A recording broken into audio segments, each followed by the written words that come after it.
Hello guys and welcome back to our channel. In today's tutorial, I'm going to show you how to repair a damaged PDF in iLovePDF in 2026. So let's get started. Now if your PDF is corrupted, you may experience opening errors, missing pages, broken formatting, or failed uploads. So the first thing you should do is download the file again and verify the file size.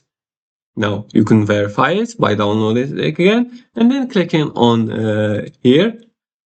Go to the directory of this page.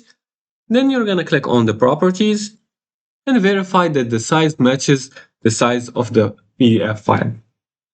Now you're gonna make sure the download completed successfully and try opening the PDF in another PDF reader and upload this again or create a fresh PDF from the original source documents.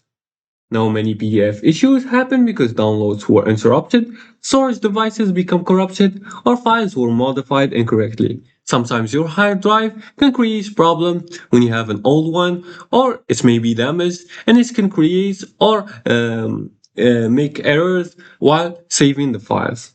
Another huge tip is converting the file to another format and then back to the PDF if possible. You can use the convert section in the iLovePDF website to convert it either to Word, to PowerPoint, to Excel, etc., and reverse it back again to a PDF. You should also keep backup copies of important documents always. And finally, if the original document still exists, recreating the PDF is often the fastest solutions. And that's it. Now you have an idea and you know how to repair a damaged PDF and recover common PDF issues. And if this tutorial helped you, leave a like and subscribe and comments below the video if you have further more questions about this topic. Thanks for watching and see you again in the next tutorial.